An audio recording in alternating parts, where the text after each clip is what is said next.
Muito bem, sejam bem-vindos a mais um episódio. Hoje temos aqui connosco o professor Mário Pacheco.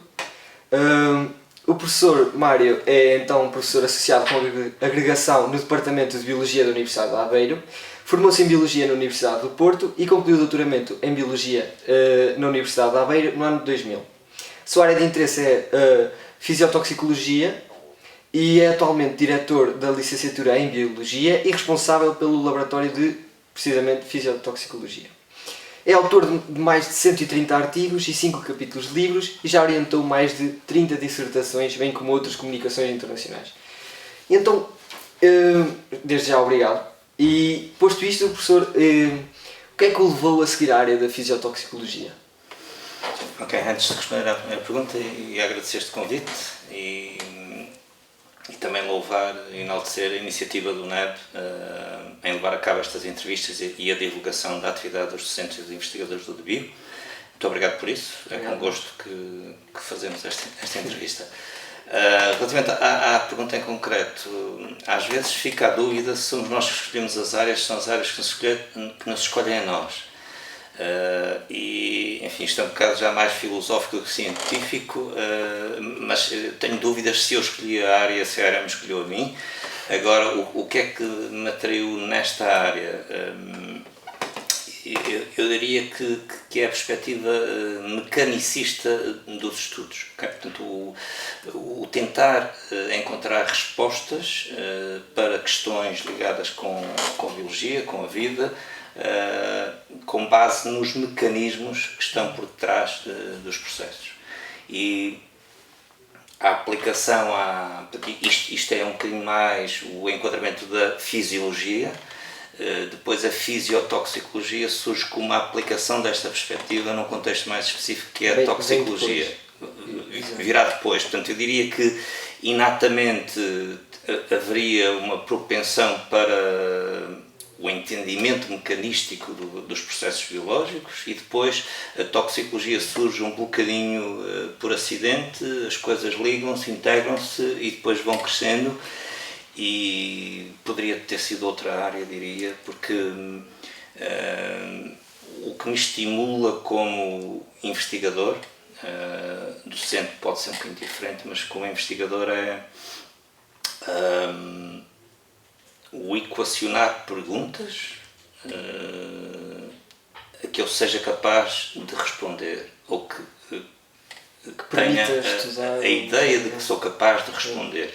E diria, ligando à ideia de que não sei se a área me escolheu a mim, diria que poderia ter sido feliz profissionalmente e realizado numa outra área da biologia. Mas esta, enfim, perdurou quase durante 30 anos de carreira, é porque também a escolha não terá sido errada, tendo em conta o perfil pessoal. Certeza que não, não é? E então, dentro desta área, e sendo professor do Laboratório de Fisiotoxicologia, que projetos é que se encontram a desenvolver e se eventualmente estão em contacto com outras áreas, também a tentar desenvolver outros projetos? Em primeiro lugar, eu estou aqui a vosso convite, como coordenador também do Laboratório de Fisiotoxicologia e, no fundo, um coordenador de uma equipa que é relativamente vasta e as linhas de investigação que temos estão, de alguma forma, associadas a investigadores que integram a equipa. E nós somos no grupo 5 doutorados, incluindo eu, e diria que há 4 linhas de investigação dominantes que depois acabam por ser coordenadas também por mim, mas com a autonomia dos doutorados que encabeçam essas linhas e as 4 linhas são estas. Uma delas, que é encabeçada pela doutora Patrícia Pereira, foca-se em processos de neurotoxicidade, de toxicidade, da percepção dos mecanismos, de efeitos de toxicidade neuronal e sensorial. E aqui abordamos diferentes tipos de agentes, de poluentes, em modelos que vão desde peixes, já utilizamos macroalgas, estamos a utilizar também alguns tipos de plantas halófitas, estamos a usar agora recentemente um modelo que é mais voltado para a toxicologia humana, que é de um verme C. elegans, que é um modelo bastante padronizado e que nos permite ter abordagens na área da neurotoxicidade bastante completas e contemporâneas, e portanto esta, em linhas gerais, é uma das áreas. A outra, que é encabeçada pela doutora Sofia Guilherme, está mais focada num contexto de utilização de pesticidas, de percepção da toxicidade, do risco associado a alguns pesticidas, também com diferentes modelos. Houve trabalho desenvolvido com crustáceos, agora estamos a iniciar também, no âmbito desta linha, uma sublinha, digamos, com drosófila, como modelo também que fará a ponte com toxicologia humana também mais diretamente, e ainda neste contexto estamos também à procura de alternativas verdes para os pesticidas que atualmente estão aprovados. E dá um jeito. Sim. E é uma área que, enfim, não sendo exclusiva do nosso grupo, em todo o mundo há um esforço de pesquisa a este nível, mas é uma área em que apostamos também muito. Esta procura das alternativas verdes acaba por traduzir também uma preocupação que nós temos, já lá vou às outras duas linhas, uma perspectiva que nós temos no grupo, que é que poderíamos chamar da antitoxicidade, ou seja, a perspectiva mais comum na área da toxicologia é de identificação de efeitos, identificação de mecanismos que estão na base desses efeitos, identificação de risco, okay? E nós tentamos ter uma perspectiva algo alternativa a esta, que passa por perceber o que é que provoca a não toxicidade, okay? O que é que pode estar na base da não ocorrência de toxicidade quando é expectável, o que é que pode estar na base de processos protetores e as alternativas verdes aos pesticidas entram um bocadinho nesta busca da antitoxicidade. Já é como se fosse não procurar o que é tóxico, mas o que é que é seguro. Exatamente, Okay. exatamente. É uma linha que eu valorizo muito, que nós valorizamos muito no grupo e que às vezes se pode usar a analogia do copo meio cheio e do copo meio vazio. Nós tentamos também ver o copo meio cheio na área da toxicologia. As outras duas linhas, a terceira nesta lista, mas sem ordem de importância, podemos dizer, no campo da reprotoxicidade, portanto, toxicidade associada a processos reprodutivos. Esta linha é dirigida em particular pela doutora Cláudia Mieiro e tem um projeto associado, financiado pela FCT e foca-se em riscos de processos reprodutivos serem afetados, ao nível dos gametas em particular, mas não só, processos a montante também, da produção dos gametas e até a jusante da produção dos gametas também, e neste momento este projeto está focado em efeitos de algumas nanopartículas e de alguns metais e também algumas substâncias usadas em cosméticos e em produtos de cuidado pessoal. E tem estado focado aqui uma perspectiva mais ambiental e tem estado muito focada em alguns bivalves como a ostra e em peixes como robalo e eventualmente dourada também. Quarta linha é uma linha que tem evoluído mais recentemente e que também acarinhamos particularmente, e tem a ver na sequência daquela tal antitoxicidade do copo meio cheio, tem a ver com o estudo de alimentos funcionais e tentar perceber como é que alguns alimentos podem ter uma ação protetora, uma ação antitóxica. Okay? Perceber quais são esses elementos, esses alimentos e a que níveis é que eles são capazes de interferir com benefícios e quais são os processos que estão na base desses benefícios. Os alimentos que temos estado a estudar neste contexto são as macroalgas marinhas. Neste contexto temos uma colaboração com uma empresa da região, a Alga Plus, que tem sido um parceiro crucial em toda a informação relacionada com as macroalgas.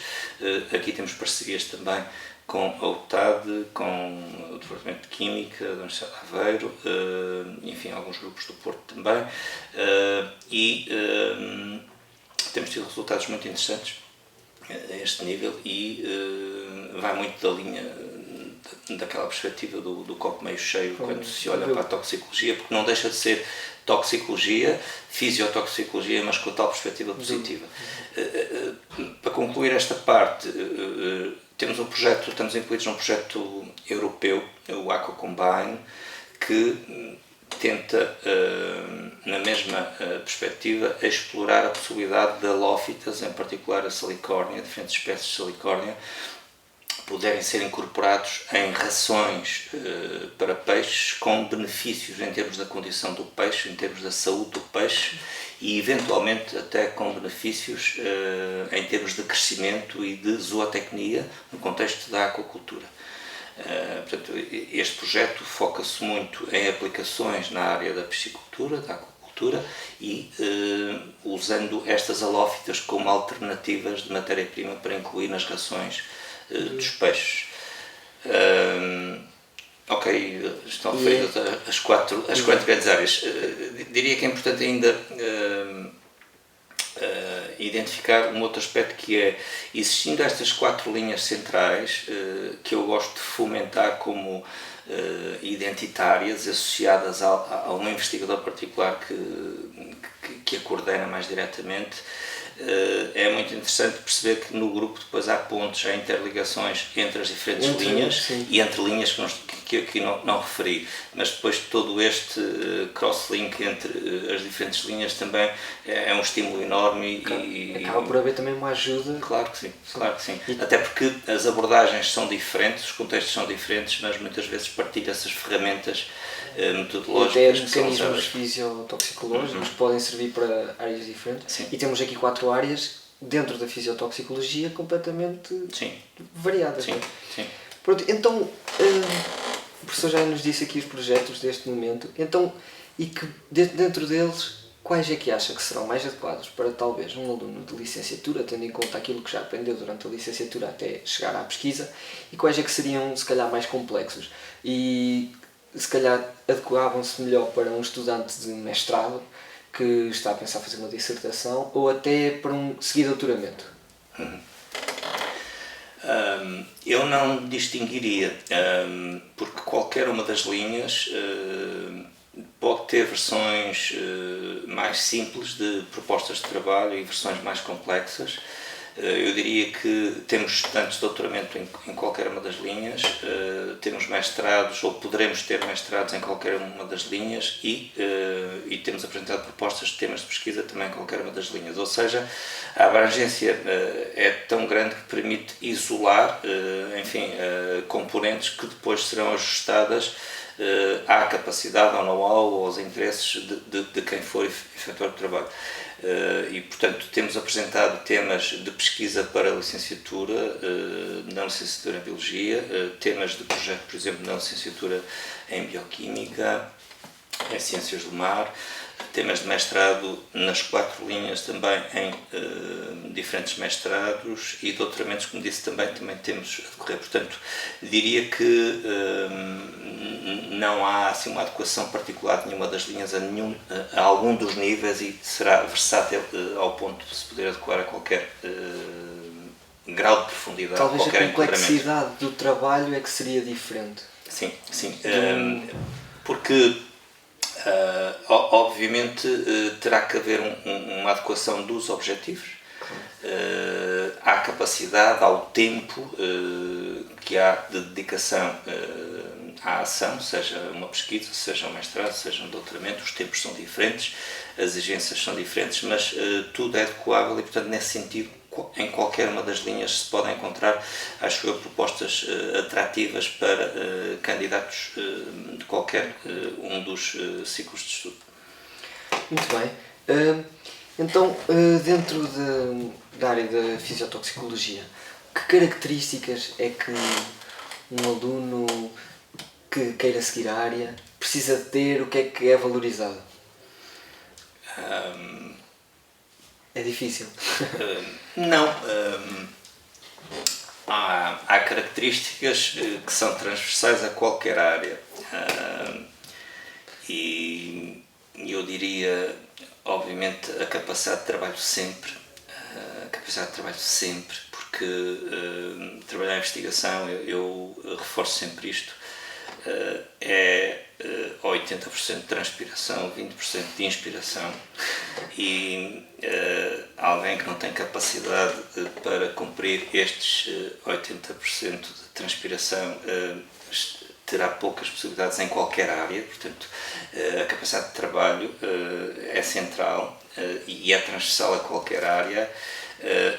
Diria que a curiosidade também, okay? E ligando às características que eu identificava na minha afeição, na minha atração instintiva e até racional, consciente para a área da fisiotoxicologia, portanto, fazendo essa identificação, eu diria que a capacidade integrativa, portanto, já é uma capacidade mais intelectual, okay? Eu diria que é fundamental, que é importante esta perspectiva integrativa, a capacidade de ligar pontos, estabelecer aquelas redes, na linha até daquilo que falávamos há pouco das pontes entre as diferentes linhas, e isso vai surgindo quando há esta capacidade de... Tem que estar aberto intelectualmente. Sim, exatamente. Exato. Então, estamos quase a terminar, infelizmente. E então, para terminarmos, para ficar aqui a título de curiosidade, se há alguma descoberta, algum feito que o professor ou o laboratório de fisiotoxicologia que chegaram, que descobriram uma conclusão que foi importante, quer para a área ou para a ciência ou para a biologia no geral, assim uma curiosidade. Não é fácil de identificar, porque, como dizia no início, mais de 130 artigos, quer dizer que pelo menos um deles, que cada um deles terá uma descoberta com alguma importância. E, portanto, quase que haveria 130 candidatos. E é importante dar conta de que, talvez ao contrário daquilo que se possa pensar, e esta é uma mensagem importante para os estudantes do primeiro ciclo, do segundo ciclo, a maioria da ciência faz-se com pequenos passos. E não se pode desvalorizar os pequenos passos que se dão todos os dias, todos os anos, em papers com menos dimensão, em termos de número de páginas, e portanto a dificuldade de identificar algo marcante também resulta daqui. É claro que se o nosso grupo tivesse um prémio Nobel era muito fácil de identificar. Quem sabe? Mas a ciência faz-se, obviamente, de casos excepcionais como são os prémios Nobel, mas faz-se também de pequenos passos que têm que ser muito valorizados. Tentando identificar algo que eu reconheço como tendo tido já algum tempo de maturação em que se consiga perceber o impacto na área, eu talvez dissesse que há uma técnica que atualmente está difundida em todo o mundo na área da toxicologia, muito particularmente aplicado a peixes, e que portanto, é uma técnica de detecção de dano genético e que, não tendo sido literalmente descoberta no nosso laboratório, teve um impulso enorme com artigos do nosso laboratório, ao ponto de depois começar a ter uma aplicação por investigadores em todo o mundo. E estou a falar de uma técnica que se chama de anomalias nucleares eritrocíticas, que é uma técnica citogenética relativamente simples, mas que foi proposto por alguns investigadores. Depois a proposta não foi agarrada pela comunidade científica em geral e nós agarramos-la, no fundo contribuímos para a sua standardização, demonstramos a sua fiabilidade e atualmente há inúmeros grupos a utilizar esta técnica porque é muito fiável e de fácil execução, e a partir de determinada altura vão sendo citados outros artigos que porventura nos citaram a nós, e quase que se esquece às vezes que um dos grandes impulsionadores foi de facto o nosso grupo, mas identificaria isso como um dos findings com maior impacto. Se calhar, tendo mais tempo a pensar, talvez pudesse identificar um ou outro, mas este é certamente importante. Acaba por ser uma proeza, sim, como todas. Pronto, e é isso, então terminamos a nossa conversa. Professor, muito obrigado mais uma vez por ter vindo e até à próxima. Até à próxima, muito obrigado.